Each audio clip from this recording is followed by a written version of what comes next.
Bismillah.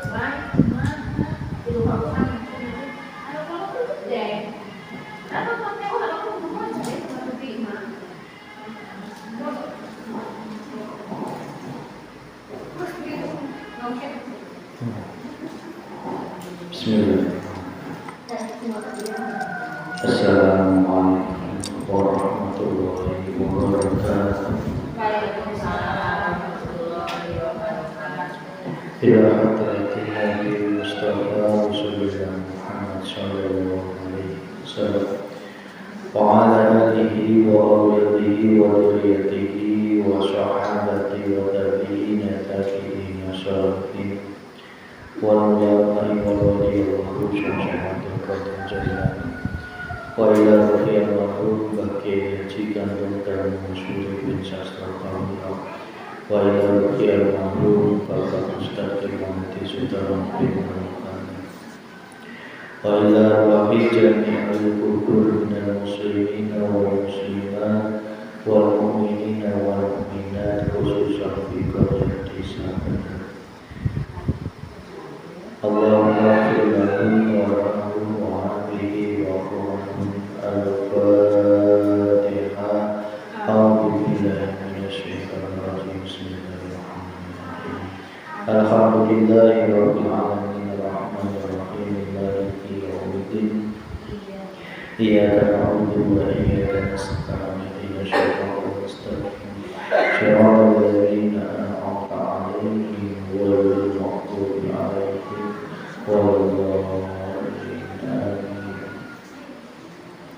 Bismillahirrahmanirrahim. Alhamdulillahirabbil alamin.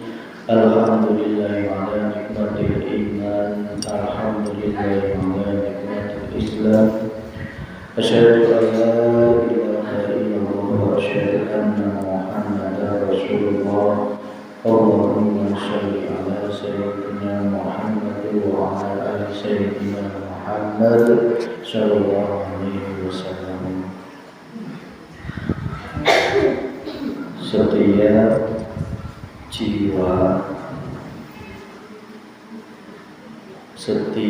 jiwa yang ada di dunia pasti akan merasakan mati. Kullu nafsin dha'iqatul maut.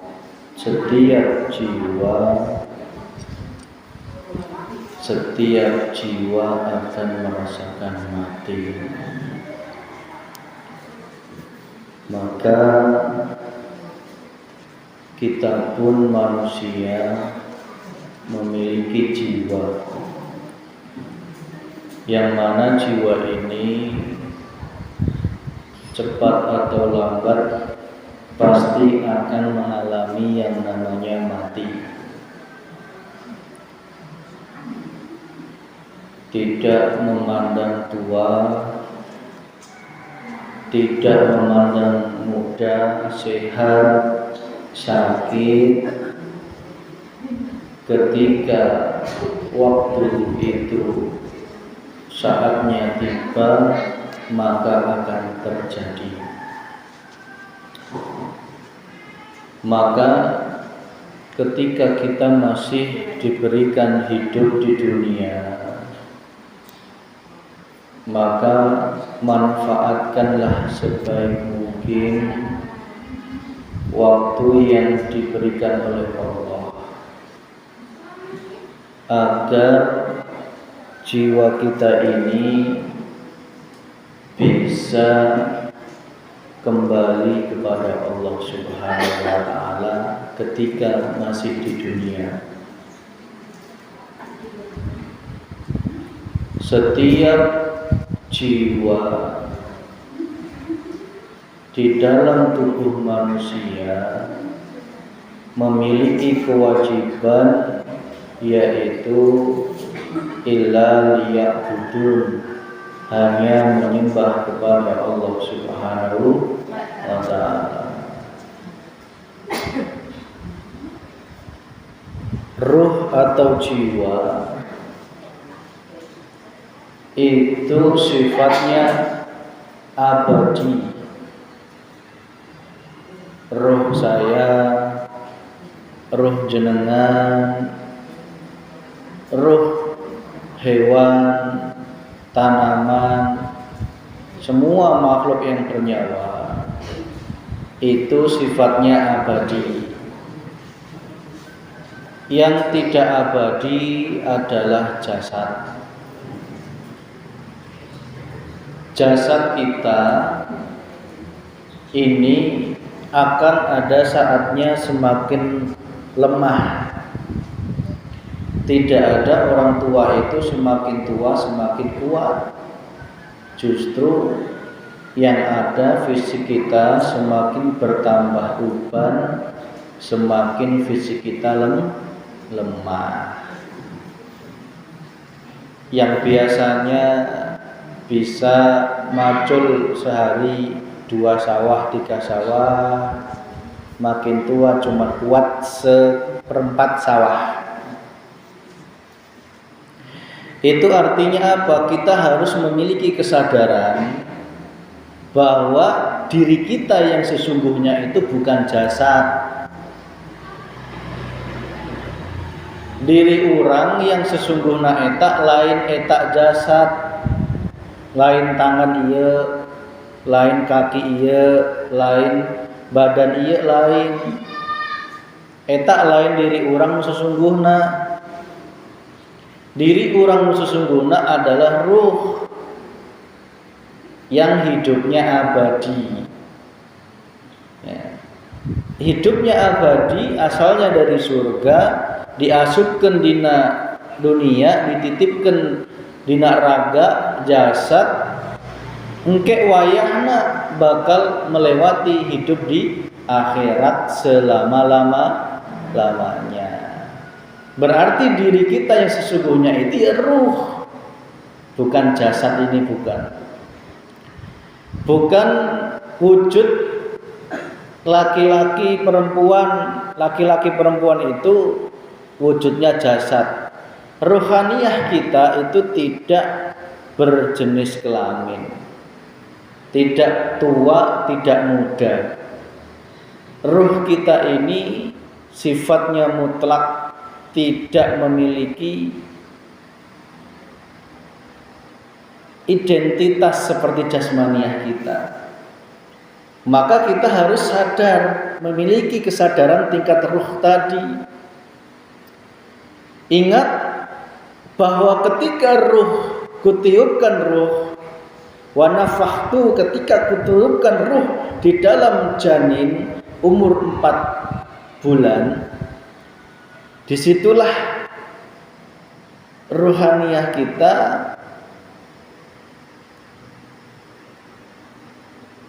diantara dengan masuk di dalam jasad si jabang bayi tadi. Ketika jabang bayi tadi lahir, itu ruhaniyah kita lah yang masih senantiasa suci. Jasmaniyahnya ya suci, ruhaniyahnya suci. Tetapi ketika akil balik, Allah menanamkan nafsu yang hakiki. Dan itu sejatinya alam surga yang dulu sudah kita rasakan, itu ketika di alam kandungan, di alam masih anak-anak, itu sejatinya kita ini, jiwa kita masih berada di surga. Ibarat Nabi Adam masih di surga. Ketika akil balik, Allah meniupkan, mendatangkan teman kita yang itu selalu ada di dalam diri kita, yang namanya nafsu atau jin, yang tugasnya untuk membisikkan agar ruhaniyah kita tidak kembali kepada Allah Subhanahu wa ta'ala, tetapi menuhankan selain Allah. Ketika akil balik, kita dikenai hukum syariat, hukum yang harus menjalankan kewajiban, meninggalkan larangan. Disitulah yang dinamakan dengan hukum syariat. Tetapi jangan lupa, Tugas sejatinya si ruh tadi, diri kita yang sesungguhnya tadi, itu hanya menyawang, menghadap kepada Allah. Ingat, kita sudah dijanji ruh kita ini. Alastu birabbikum, apakah aku ini akan menjadi Tuhanmu ketika aku tiupkan nanti di dunia? Kita menjawab, qalu bala syahidna. Ya, engkau akan selalu menjadi Tuhanku dan aku akan bertuhan kepadamu. Faktanya ketika sudah didatangkan godaan yang wujudnya nafsu, hati atau ruhaniyah kita berbelok, tidak lagi nyawang Allah tetapi nyawang selain Gusti Allah. Maka kita didatangkan kenikmatan dunia yang wujudnya harta, anak, tahta, jabatan, pangkat, kendaraan, sawah, ilmu, ibadah, semua itu wujudnya adalah ujian bagi kita semua. Untuk menguji apa?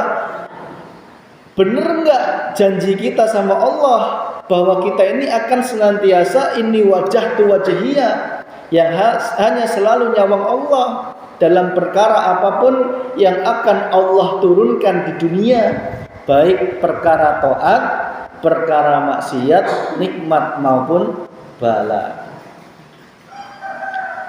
Maka sadari Bu, kalau sudah paham tujuan kita ruhaniyah ini diri yang sesungguhnya, maka fokus kita adalah bagaimana agar ruhaniyah atau diri kita ini bisa selamat di dunia, otomatis selamat di akhirat. Banyak orang yang secara jasmaniyah itu seolah-olah selamat, sugih, tidak kelaparan, tumpakane mewah, jabatannya mentereng, istrinya cantik, seolah-olah selamat di dunia. Tetapi rohaniyahnya masih belum selamat. Karena apa? Hatinya, ruhnya itu masih menghadap kepada tadi, yang wujudnya tipuan dunia tadi. Berarti Tuhannya masih bukan Allah, Tuhannya wujudnya makhluk yang wujud harta, tahta, wanita, alias kesenangan dunia. Wa minan nisa wal banin wal qanatiril muqantarah. Wa minan nisa, wujud syahwatud dunia itu adalah wanita, laki-laki atau wanita. Ya pasangan kita, ya mungkin orang lain, itu bisa menjadikan hati kita menuhankan selain Allah Subhanahu wa ta'ala. Wal banin, keturunan. Ingat, keturunan itu sudah Allah wanti-wanti. Keturunan, anak keturunan cucu itu bisa menjadi Tuhan bagimu, manakala hati kita tidak terus nyawang Allahnya yang dibalik keturunan kita itu.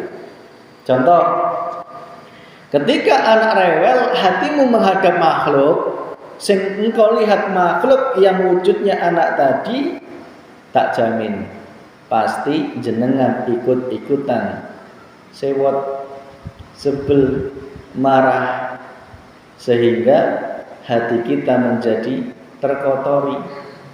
Yang seharusnya ruh kita ini suci, ruh kita ini abadi, ruh kita menjadi letak, sigak belet, beda naon, terkotori oleh jengkel kepada anak, kepada suami, kepada orang lain.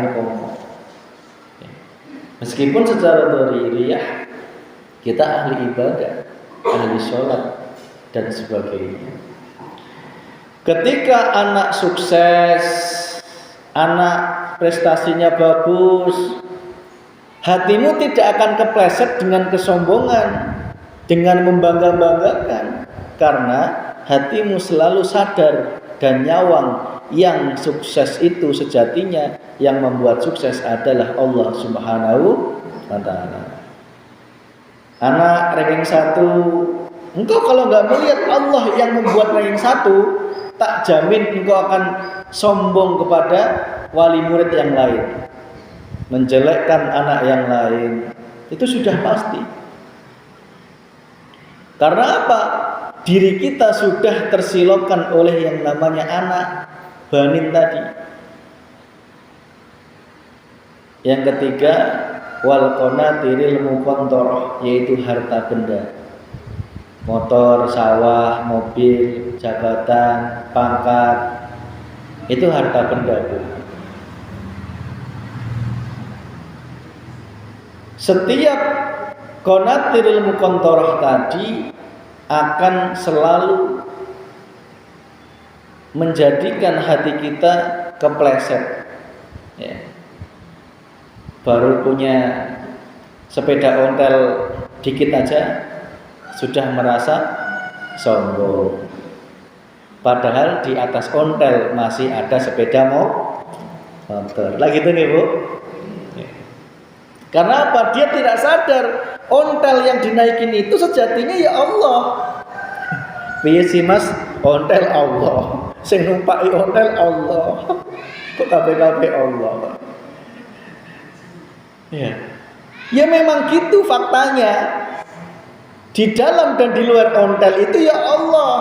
Di dalam dan di luar sing numpak ontel itu ya Gusti Allah. Sejatinya enggak ada selain Allah Subhanahu wa taala. Jika kesadaranmu duduk di sini, tak jamin numpak ontel tidak akan menjadikan dirimu sombong.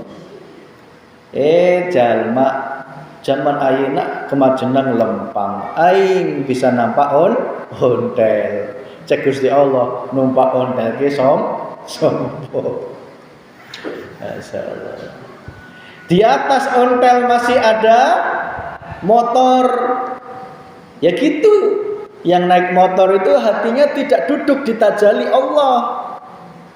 Ruhaniyahnya itu ikut-ikutan merasakan numpak sepeda motor. Seharusnya jasad merasakan empuknya naik motor, ruhaniyahmu kudu tetap nyawang Allah. Ya, jadi hatimu itu tidak akan sombong meskipun Allah titipkan wujud motor yang paling mahal, wujudnya motor gede moge itu ya, atau mungkin Ninja 250 cc, ya tidak akan menjadikan ruhaniyahmu menjadi sombong. Karena apa? Ruh kita ngomong, sing ditumpai ya Gusti Allah, sing numpak ya Gusti Allah. Di atas motor masih ada mobil, masih ada pesawat. Subhanallah. Kalau hati kita tidak terus-terusan menghadap Allah, ruh kita ini akan kena penyakit yang namanya syahwatud dunia. Ini yang akan menggateli. Menggateli itu apa ya? Menggondeli, gaplei cara Jawane itu. Menggondeli ruhaniyah kita ketika akan waktunya meninggalkan dunia. Ketika sakaratul maut, ruhaniyah yang wujudnya sudah dikena oleh penyakit syahwatud dunia tadi, akhirnya gondeli. Sawahnya gondeli, rumahnya gondeli, ya. Anaknya yang sukses gondeli, incuk-incuknya yang lucu-lucu gondeli. Ya, pakaiana, sawahna, jabatana, khodam-khodamna, kerisna, ya. Jadi yang menjadikan sulit mati itu bukan hanya keris, khodam, jimat, enggak. Justru cintamu terhadap dunia inilah yang menjadikan sakaratul maut begitu sulit, wangel. Ya. Terus diyasin ke 50 kali kok orang mati-mati ya. Masya Allah. Punten jadi keluarga, ketika ada saudara kita, orang tua kita sakit, ulah ayak dina hate niat Yasin untuk ngemahehan jal ulah. Eta geus salah niatna. Berarti niat ngajina masih aya niat selain Gusti Allah. Emangnya Yasin bisa mayan jalma ente. Lamun wayahna ninggal ya tetap ninggal. Cuman beda meninggalnya ini dalam keadaan sudah husnul khotimah atau masih su'ul khotimah. Orang yang meninggalnya husnul khotimah karena selama di dunia sudah melepas cintanya terhadap dunia. Bukan berarti nggak gawe, nggak punya mobil, nggak punya jabatan, enggak. Justru beliau-beliau inilah yang hatinya sudah tidak nyawang, meskipun dirinya doiriyah dititipi mobil, titipi sawah, usaha sukses, jabatan mentereng, tetapi ruhaniyahnya sudah tidak merasa memiliki, sadar itu semua miliknya Gusti Allah. Ketika sakaratul maut, yang ada adalah diri kita betul-betul sami'na wa ata'na, hanya betul-betul pasrah, hanya betul-betul dijemput oleh sang kekasihnya, yaitu Allah Subhanahu wa ta'ala. Karena apa? Selama di dunia kita sudah menjadi kekasihnya Gusti Allah. Ya mosok sih Bu, jemput kekasihnya itu dengan paksa lah, nggak mungkin nggih. Nggak mungkin ya. Kita menjemput kekasih kita dengan kekerasan itu nggak mungkin ya. Yang ada adalah dengan lemah lembut. Maka daftarkanlah dirimu untuk menjadi kekasihnya Gusti Allah. Cuman menjadi kekasih Allah itu nggak gampang. Ujiannya harus bertubi-tubi. Sebelum ujian harus engkau menerima ilmu dulu. Ilmu yaitu ilmu dinul haq yang membawa ruhaniyahmu hanya menghadap Allah. Kalau sudah ilmu engkau terima, baru engkau amalkan. Ketika engkau amalkan, inilah ujian begitu deras. Jangan kaget. Bisa ujian enak, bisa ujian yang tidak enak. Ya. Ketika engkau sudah ditempa dengan ujian, maka disitulah engkau lulus wisuda. Yang namanya wisuda itu disematkan oleh Allah sebagai kekasihnya. Yang cirinya adalah ketika hatimu sudah la khaufun alaihim walahum yahzanun, sudah enggak punya sedih, tidak punya rasa takut. Itu berarti diri kita sudah lulus. Kalau belum lulus, ulah paeh heula. Ya, kalau bisa jangan meninggal dulu. Mas kok bisa? Emang bisa ngenyang Gusti Allah? Tak jawab, ora bisa. Artinya apa? Dirimu mau gak mau harus kudu ketemu Allah ketika di dunia. Caranya kepriye ketemu Allah? Setiap apa yang kau lihat, apa yang kau dengar, apa yang kau rasakan, nyatakan kabeh iku Gusti Allah. Contoh, engkau melihat ada orang yang maculan, tadi kerak apa? Pipa. Di situ ruh kita itu ya kudu nyawang Allah. Coba ngenang-ngenang, kalau Allah tidak menggerakkan orang tersebut nyemacul, terus pikirannya ditanamkan niat paculun iku pipa, bisa tak orang itu macul? Iman kita duduk tidak bisa. Berarti sejatinya sing macul pipa itu siapa? Ya sejatinya ya Allah. Kalau sudah sadar di situ, kita tidak akan marah. Kita tidak akan sewot. Ya gimana mau sewot? Mosok kekasihnya sewot kepada kekasihnya, enggak mungkin. Tak jamin kalau kita hatinya belum duduk di situ, pasti masih nuduh sing macul iku makhluk. Sing macul iku Pak Paimin, Pak Paino, Pak Parmin ya. Masih menganggap Pak Parmin, Pak Paino iku bisa macul.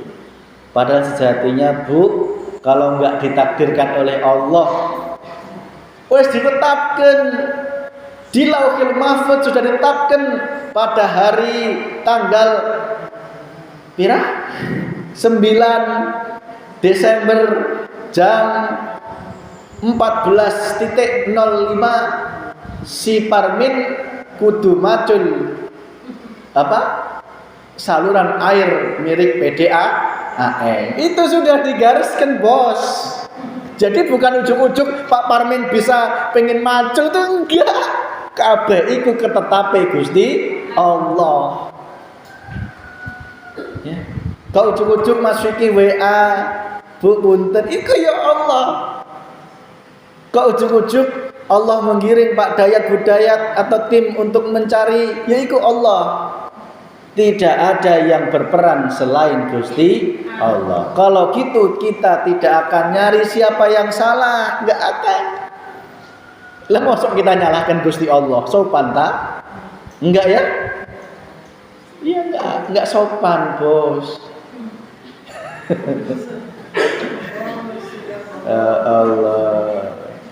Enggak akan sopan manakala hati kita sudah duduk di makrifat Allah Subhanahu wa taala. Yang ada gimana?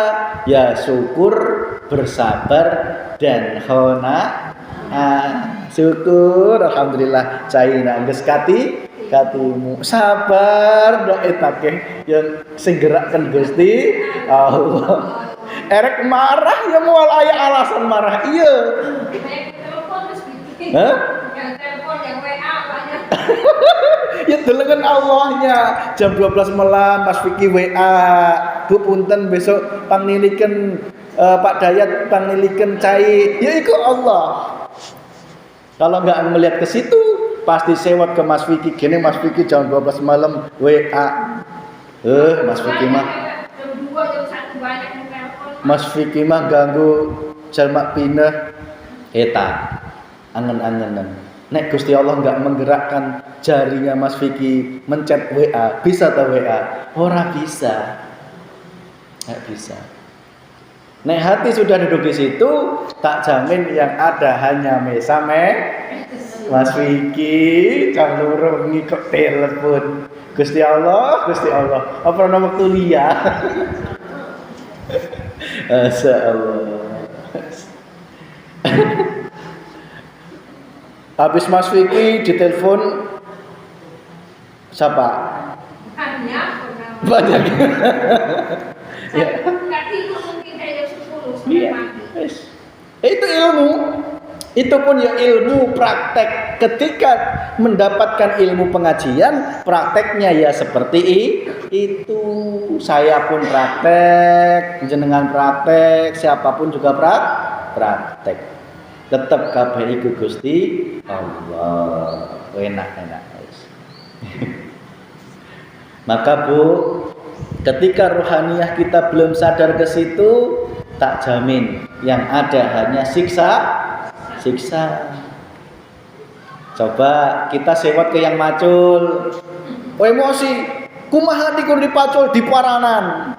Mesti paranan akhirnya pasea, geus pasea akhirnya berantem, akhirnya untuk sesapaan selama 3 tahun. Ketemu dek lamun geus di abad. Gusti, jalma kok kayak gitu. Wis biasa cek Gusti Allah mah. Ora usah kagetan. Kabeh iku ya aku cek Allah teh. Ya. Nah gitu nggih. Goro-goro tidak ngerti ilmune urip, tidak ngerti ilmunya menjalani hidup. Nek ngerti ya insyaallah enggak. Ya. Belajar sabar. Hah? Apa itu? Manut sang dalan betul. Nek wis ana ati ngomong kayak gitu, berarti diri kita sudah menjadi calon kekasihnya Gusti Allah. Nek belum ke situ masih jauh. Meskipun ibadah kita 1000 rakaat orang jamin. Yang menjamin adalah kesadaran hati kita untuk selalu bertemu Gusti Allah. Kembali terhadap ruh tadi, berarti siapa sejatinya ruh? Diri kita yang sesungguhnya itu ya ruh. Ya. Karena jasad ini akan ada saatnya dari tanah kembali ke tanah. Sak ganteng-gantengnya, sak ayu-ayune, sak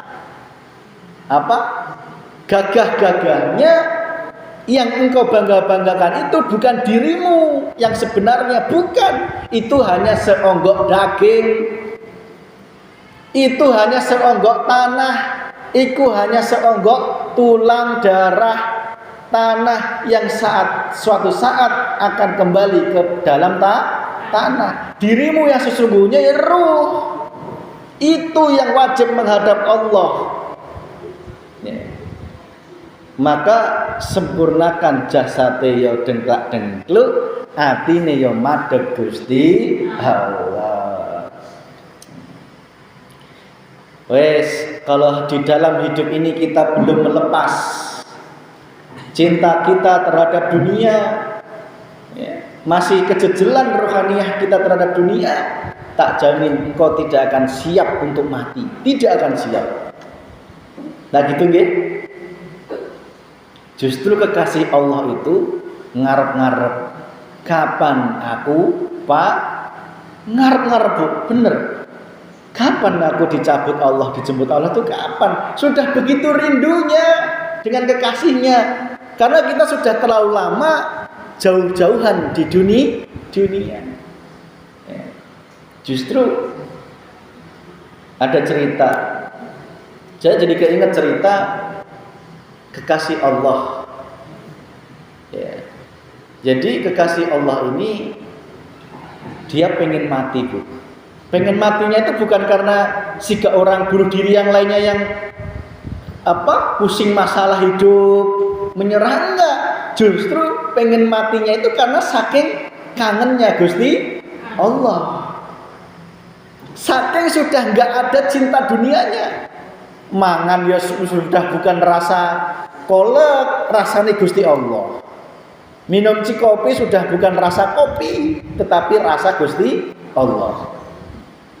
Numpak jaran yang mewah, mobil mewah, rasanya sudah bukan numpak lagi, tetap rasanya ketemu Gusti Allah. Sehingga hidup di dunia itu sudah enggak ada kenikmatannya. Sehingga ngarep-ngarep kapan aku pareh. Singkat cerita, dia mencoba untuk turun dari jembatan.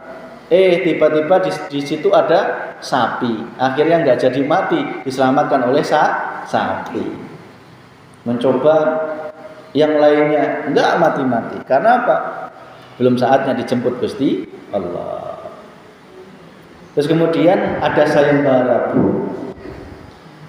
Mendengar ada putri raja, yang mana putri raja itu setiap ada yang mau melamar langsung meninggal. Jangankan melamar, baru melihat aja mau nembung itu sudah meninggal terlebih dahulu. Akhirnya seneng ini kekasih Allah ini, seneng, akhirnya melamar menjadi calon suaminya. Sang raja heran, loh, yang lainnya pada meninggal kok ini nggak mati. Akhirnya singkat cerita nikahlah sang kekasih Allah tadi dengan putri raja. Kok nggak mati juga? Waneh. Orang sekerajaan itu heran, Bu. Terus kemudian ketika malam pertama, di situ tiba-tiba malaikat Israel datang. Kaget itu sang kekasih Allah. Loh, kok kamu datang pada saat malam pertama? Kenapa nggak dari kemarin? Pas melamar belum meninggal, pas nikah belum meninggal. Kok malam pertama malah datang? Akhirnya Malaikat Israel ditendang, Bu. Balikannya Gusti Allah. Ya, balik. Aku pengennya dijemput langsung sama Gusti Allah. Ya, aku tak menyelesaikan dulu bikin anaknya biar ada keturunan. Setelah itu baru Allah sendiri yang akan menjemputku. Singkat cerita, setelah seperti itu meninggal dunia, kembali ke Allah Subhanahu wa taala. Ternyata melahirkan anak yang seorang wali juga, wali kutub, yaitu Syekh Abdul Qadir Al-Jailani. Pernah dengar ya? Ya, setiap tawasulan disebut ya. Itu ceritanya seperti itu. Karena bapaknya seorang wali, putranya akan menjadi seorang wali. Jadi ketika kita sudah semakin cintanya ke Allah, justru kematian itu akan semakin diharapkan. Kok masih ada rasa takut mati? Berarti kita belum menjadi kekasihnya Gusti Allah. Belum. Kekasih Allah itu sudah siap. Kapanpun mau dijemput Allah itu sudah siap. Bah sehat, bah sakit, tua, muda, sudah siap. Tidak ada la khaufun alaihim walahum yahzanun. Tidak ada takut, tidak ada sedih hati. Takut nanti anakku kepriwe sing ngepanan saha. Nanti istriku yang masih cantik digondol garangan. Nanti sawahku gue rebutan anakku butuh kepriwe, sudah nggak takut. Karena apa? Dirinya, ruhaniyahnya sudah ketemu di akhirat saat ini, meskipun jasmaniyahnya di dunia. Maka ketika kita sudah menyadari di situ, sadarlah bahwa akhirat itu sejatinya sudah bisa engkau alami pada saat ini. Ya, tidak nunggu nanti. Nanti itu hanya bagi orang yang belum ketemu Allah ketika di dunia. Nah, kalau di dunia sudah ketemu Allah, ya itu akhirat, keabadian. Cara orang Jawa itu alam kelanggengan. Ya, di situ. Engkau sudah harus meniti saat ini juga. Engkau sudah harus keluar bangkit dari alam barzah. Apa itu alam barzah? Yaitu alam ketika engkau dibatasi oleh yang namanya syahwatun dunia. Ingat di Yasin ayat 9, di hadapannya ada dinding, di belakangnya ada dinding, dan matanya dalam keadaan tertutup. Itulah kondisi orang-orang yang masih belum bisa bangkit dari alam barzah, alam kubur. Alam kubur artinya apa? Masih dikubur dalam syahwatun dunia. Maka untuk menolong itu 3 hal. Agar lepas dari alam barzah itu 3 hal. Yang satu, ilmu yang bermanfaat. Berarti sekarang itu jenengan harus mencari ilmu dan mengamalkan sehingga menjadi ilmu yang bermanfaat. Tanpa ilmu dirimu akan terkubur selamanya dengan syahwatun. Betul. Bener nggih? Nah, yang kedua, anak soleh yang mendoakan. Artinya apa? Anak kita yang dititipkan oleh Allah, kita didik dengan ilmu sehingga dia menjadi orang ahli makrifat yang menjadikan rohaniyah kita tidak cinta terhadap anak, tidak cinta terhadap dunia. Yang ketiga, amal soleh atau amal jari. Apa itu amal jariah? Ketika hidup di dunia, amallah sebanyak mungkin. Ya sholatnya, zakatnya, infaknya, sedekahnya, syariat. Tetapi hakikatnya dalam macul, dalam sholat, dalam mangan, dalam ngising, dalam kekep, dalam kelon dalam ngoret hatimu kudu ketemu Gusti Allah. Dengan begitu dirimu akan terbebas dari alam barzah. Saat ini, lah kalau saat ini dirimu belum bisa terbebas dari alam barzah, komo engke di alam barzah yang sesungguhnya. Engkau tidak akan bisa menjawab marrobuka, pasti jawab anak, bojo, ya, jawab sawah, jabatan, dirimu sendiri. Karena apa? Selama di dunia engkau belum bisa menjawab pertanyaan Allah ketika hidup di dunia. Malaikat Munkar Nakir itu ya saat ini Bu sudah bekerja. Jadi nanti itu di alam barzah nanti itu hanya berlaku bagi orang-orang ahli hijab. Bagi orang ahli marifat sudah ngelakon nanti ayena. Ya.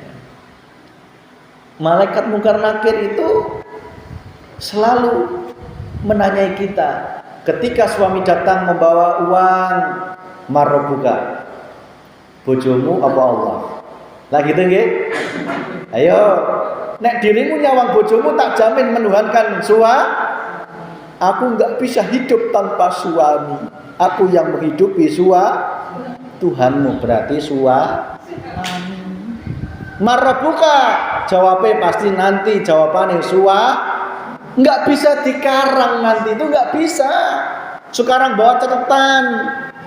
Nanti kalau ditanya Tuhanmu siapa, jawaban Allah. Enggak bisa seperti itu. Pak Kaim mentalkin di kuburan.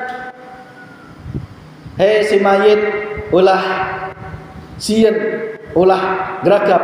Lamun ke aya dua malaikat Munkar dan Nakir menanyai anjeunna ulah sieun da eta teh makhluk Allah kene lah gitu nggih.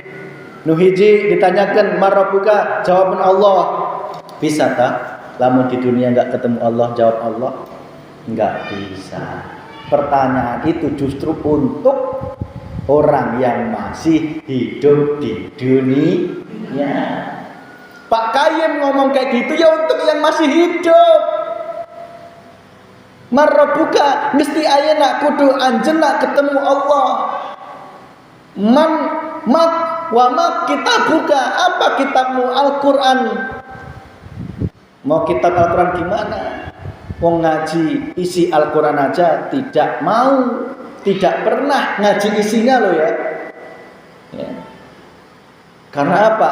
Kitabnya yang ada adalah kesombongan. Pasti dijawab, kitabmu apa? Kitab kesombongan. Siapa saudaramu ketika hidup di dunia? Saudaranya adalah nafsu. Jin nuruti, nyembah jin, nyembah nafsu, nuruti angkara murkonya. Makanya ketika dijawab saudaraku adalah hawa tidak mungkin menjawab saudara muslimin wal muslimah. Buktinya dengan tetangga aja masih pasing. Itu tandanya dirimu bakal jawab saudaraku adalah setan laknatullah. Nauzubillahi min ti ayeuna teh Munkar Nakir selalu nanya Bu, cuman orang teu sadar. Namun geus sadar moal pasea jeung tetangga moal bikin kisruh di lingkungan moal. Dak sadar itu teh ditanya saudara orang saha kaum muslimin wal muslimat. Kitabmu naon? Al-Quran itu perkataan yang suci. Nek ngomong yang baik-baik, entek ghibah, entek jelekin tetangga, entek fitnah, entek ngagogoreng, itu berarti kitabnya sudah Al-Quran. Kalau kitabnya bukan Al-Quran, pasti yang muncul perkataan yang jelek. Berarti kitabnya belum kitab Al-Quran. Nah gitu nggih. Ti ayeuna eta geus kudu dijawab pertanyaan Munkar Nakir. Jenuk jalma nu ketipu. Engke lah wong cek Pak Kayyim teh engke bakal dipepatan dia di kuburan. Entek kaci, Bos. Ketika nyawa sudah di tenggorokan, tobatan nasuha tidak diterima. Masih diomongan sampai dower, tidak akan diterima Gusti Allah. Ditanya lagi, mantinuka, apa agamamu? Agamaku adalah Islam. Apa iya tak? Sudahkah di dunia dirimu betul-betul Islam? Islam itu damai. Islam itu damai. Hatimu sudah damai belum? Dengan dirimu, damai dengan istrimu, damai dengan anakmu, damai dengan saudaramu, damai dengan nafsumu, sudah belum? Kalau belum damai berarti dirimu belum Islam. Ojo ngaku-ngaku wong Islam kalau dirimu saja dengan dirimu belum berdamai. Dirimu dengan istrimu belum berdamai. Dirimu dengan anakmu masih belum berdamai. Anaknya ngutang 1 juta wae nagih kaya ngopo.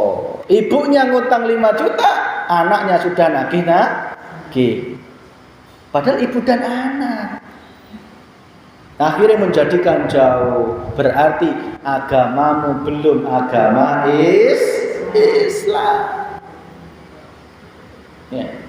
Mungkar nakir itu buat kerjaannya ti ayana. Ya. Mesti ayana selalu diingatkan, ditanya, siapa Tuhanmu, siapa apa kitabmu, lagi gitu. Itu coba dia ngenangin terus.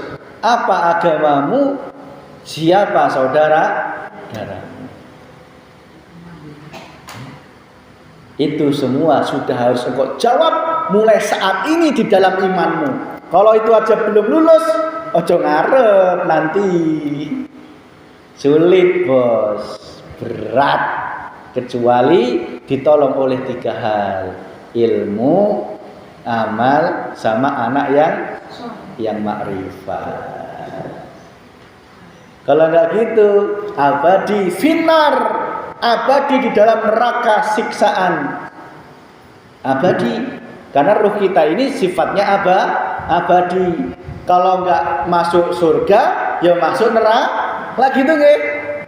Pengen abadi di surga apa pengen abadi neraka? Surga nggih. Surga artinya berarti ketemu Gusti Allah. Ti ayena nges kudu kabeh diciptakan surga katimu Gusti Allah. Dijawab pertanyaan mungkar nakir, dilepaskan, dibangkitkan dari alam barzah nges kudu ti ayena. Yang wujudnya alam barzah adalah kesenangan dunia. Kalau sudah gitu, baru engkau akan mengalami yang namanya Dajjal. Dajjal itu hatimu masih penuh dengan kesombongan. Itulah Dajjal. Dajjal itu keakuan dirimu. Masih merasa aku yang sholat, aku yang hidup, aku yang makan, tanpa menyadari semua itu pertolongannya Gusti Allah. Dajjal bisa kalah dilawan dengan Imam Mahdi. Siapa Imam Mahdi secara hakikat? Yaitu ilmu dinul haq. Kalau sudah ada iman dalam hatimu untuk menerima ilmu ini, berarti Imam Mahdi sudah dibaiat di dalam hatimu. Tetapi faktanya Imam Mahdi belum bisa mengalahkan kalau belum diturunkan Nabi Isa. Siapa Nabi Isa? Yaitu senantiasa engkau mengamalkan al-dzikru bisiril asror. Kalau sudah gitu, Dajjal kalah, kejayaan Islam di dalam hatimu. Wujudnya apa? Dirimu damai. Disitulah engkau akan mengalami yang namanya kiamat, kehancuran dunia dan seisi, hancurnya kesenangan dunia dalam hatimu. Wes ora lagi mengakui ada anak, istri, dunia brono. Enggak, semua itu sudah kiamat dalam hatimu. Karena apa? Munculnya Isa tadi, yaitu al-dzikru bisiril asrar. Kalau sudah kiamat, masuklah ke alam akhir. Itu sudah bisa engkau alami saat ini. sehingga hati kita hanya merasakan surganya, bertemu nikmat dengan Allah Subhanahu wa ta'ala. Itu Bu. Kalau yang nggak mengalami itu dari sekarang, nanti alami nanti. Ya. Ruhnya itu akan mengalami nanti. Ya dirimu kudu dipisahkan ruhnya dari raganya dikubur, ruhnya dimasukkan alam barzah. Di alam barzah ditanya man rabbuka, nggak bisa jawab. Ditanya siapa agamamu dan sebagainya, nggak bisa jawab. Akhirnya disiksa beneran. Bagi ruh yang sudah bisa mengalaminya di dunia, masuk ke alam lahud, alam kenikmatan sambil menunggu alam kiamat akhirat yang secara syariat tadi. Itu. Kalau diri kita belum lulus di dunia, masih di kesempatan di alam barzah nanti. 3, minimal engkau sudah menelurkan anak yang soleh, engkau butuh ilmu yang manfaat dan amal yang jariah. Itu kudu kok tinggalkan. Makanya mumpung longgar, keluarkan zakat infak sedekahnya. Mumpung sehat, laksanakan ibadahnya. Mumpung muda, semangatlah mencari dak lamun ke sekolah teh boro-boro neangan panadol ke warung ke geus males. Gitu nggih Bu? Nggih. Sudah ayat gambaran ya? Itu rahasia Allah sebenarnya. Tetapi saking Allah sayangi panjenengan, rahasia itu dibuka. Biar apa? Diri kita diselamatkan oleh Allah Subhanahu wa ta'ala. Oke. Hilangkan di dalam hati Tuhan suami, hilangkan. Bukan berarti kita nggak menghormati, justru kita semakin semakin menyayang, semakin mengasihi. Karena apa? Yang kita sawang Gusti Allah. Bukan karena kita hormatnya karena takut nanti ente dia panah ente. Berarti lamun masih gitu, Tuhan yang masih wujud suami. Karena dirimu masih menuduh yang memberikan nafkah itu adalah suami. Engkau harus sadar Allah memberikan rezeki melalui suami. Itu harus kau sadari. Jangan hanya berhenti di suami. Jadi ayo kita upgrade kesadaran kita. Apapun yang dihadapkan Allah itu semua ya Gusti Allah. Nggih pun cukup nggih Bu. Apa tadi hakikat alam barzah? Kesenangan dunia. Nek dirimu masih ada kesenangan dunia, berarti masih di alam barzah. Dirimu akan selalu ditanyai oleh malaikat mungkar nangkir.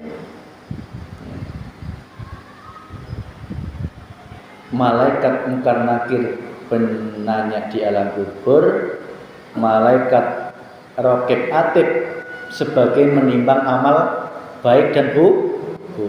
Itu pun juga sudah bekerja di ayena. Ya. Buktinya apa? Kalau muncul kesadaran dalam dirimu, aku hari ini banyak ingatnya Allah sama lupanya Allah itu banyak mana? Lah itu raqib atid tadi sudah bekerja, mengingatkan dirimu. Oh, hari ini aku lebih banyak lalainya terhadap Allah daripada makrifat kepada Gusti Allah. Itu amal kayak gitu selalu ditimbang, Bu. Ya. Tapi bagi orang yang nggak sadar, ya nanti nimbangnya. Padahal mesti ayana begitu cepat hisapnya.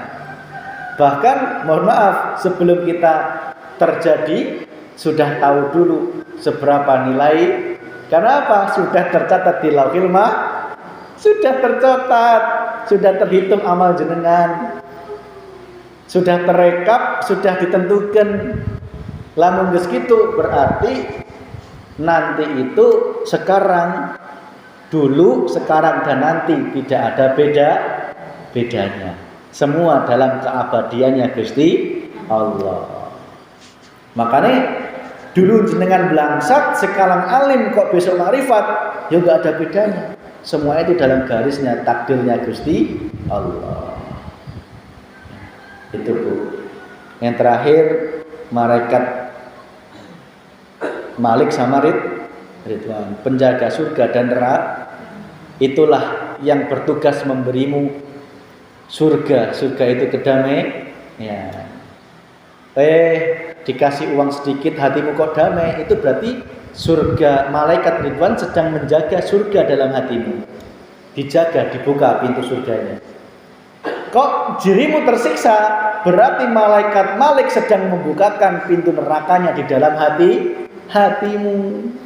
Yaitu Gusti ayeuna.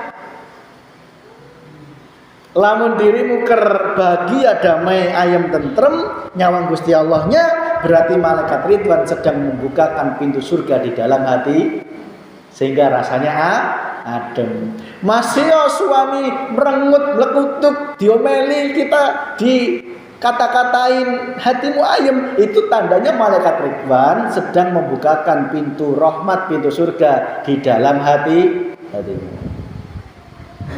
Kok dapat uang sedikit hatimu susah, marah, sewot, berarti malaikat Malik sedang membukakan pintu nerakanya di dalam hatimu. Itu Bu. Sehingga sebagai kesimpulan, ayo kita sadar ketika mumpung masih di alam dunia, ayo kita semuanya kembali kepada Gusti Allah. Tuhan kita hanya Allah. Takut kita hanya untuk Gusti Allah. Sayang kita hanya untuk Gusti Allah. Demikian, Rabbana atina fid dunya hasanah wa fil akhirati hasanah wa qina adzabannar walhamdulillahi rabbil alamin. Al-Fatihah.